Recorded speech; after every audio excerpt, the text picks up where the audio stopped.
Jakatarup merupakan seorang pria tampan yang cukup populer di desanya.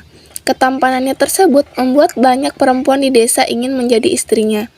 Sayang, Jakatarup selalu menolak dan berpikir bahwa perempuan-perempuan di desa tersebut tidak cukup cantik untuknya. Di kemudian hari, Jakatarup melakukan pekerjaannya seperti biasa, yakni berburu di hutan. Ketika ia menyusuri hutan, Jakatarup mendengar suara air terjun.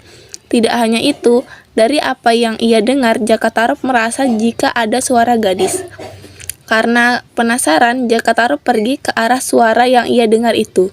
Dan betapa terkejutnya dia melihat ada banyak perempuan cantik yang sedang mandi. Ia lantas terpesona dengan kecantikan yang dimiliki oleh perempuan-perempuan tersebut. Semuanya berparas sangat cantik. Dari percakapan mereka, Jakatarup tahu kalau 7 orang gadis itu adalah bidadari yang turun dari kayangan. Jakatarup melihat tumpukan selendang bidadari di atas sebuah batu besar. Semua selendang itu memiliki warna yang berbeda-beda. Jakatarup pun berpikir jika ia mengambil salah satu selendang ini, mereka tidak akan bisa kembali ke kayangan. Akhirnya, ia diam-diam mengambil salah satu selendang yang saat mendekati terbenamnya matahari, para bidadari ini ingin kembali ke kayangan. Namun, salah satu bidadari tidak bisa menemukan selendangnya. Keenam bidadari yang lain mencoba membantu mencari, tapi tidak juga berhasil. Dari kejadian ini, Jakatarup mendengar bahwa bidadari yang selendangnya ia ambil bernama Nawang Wulan. Nawang Wulan menangis panik karena tanpa selendangnya ia tidak akan bisa kembali ke kayangan. Dengan terpaksa, para bidadari yang lain harus pergi meninggalkan Nawang Wulan karena hari akan semakin gelap.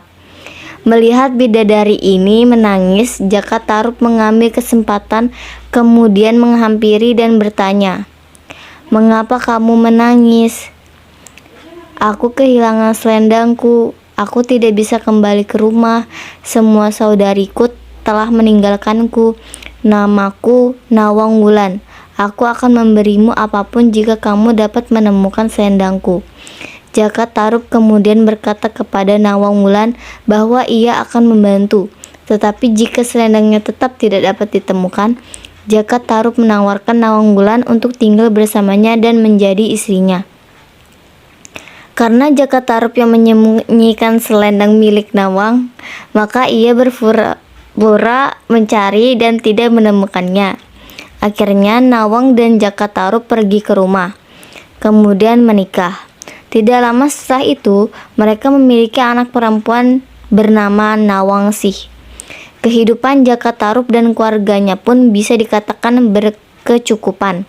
Itu disebabkan karena ilmu sihir yang dimiliki oleh Nawang Wulan. Jakatarup dan Nawang Wulan tidak pernah kekurangan stok beras. Hal ini membuat Jakatarup heran mengapa stok beras mereka tidak pernah habis. Nawang Wulan selalu berpesan kepada Jakatarup untuk tidak membuka tutup panci saat Nawang Wulan sedang memasak nasi. Karena penasaran, ia lantas melanggar perintah tersebut dengan membuka tutup panci. Betapa terkejutnya Jakatarup karena di dalam panci tersebut hanya ada sebutir beras. Nawang Wulan sangat marah saat ia mengetahui bahwa suaminya telah melanggar perintah yang ia berikan untuk tidak membuka tutup panci saat ia memasak nasi. Akibat ulah suaminya tersebut, Nawang Wulan harus kehilangan kesaktiannya dalam memasak nasi. Akibatnya, Nawang Wulan harus memasak nasi dalam porsi besar layaknya orang normal pada umumnya. Saat stok beras mereka hampir habis, maka tempat penyimpanan menjadi sedikit kosong. Betapa terkejutnya Nawang Wulan saat menemukan selendang miliknya yang selama ini ia cari. Saat menemukan selendang miliknya, Nawang Wulan langsung menghampiri suaminya tersebut dengan rasa kesal. "Jakatarup, sungguh tega dirimu. Aku akan kembali ke kayangan." Jakatarup berusaha untuk menghentikan Nawang Wulan, namun Nawang Wulan tetap bersikeras untuk pergi. "Nawangsih tetap anakku. Walaupun aku tidak menganggap kau suamiku lagi, aku akan kembali lagi untuk menyusuinya." Nawang Wulan pun terbang dan kembali ke kayangan dengan selendangnya.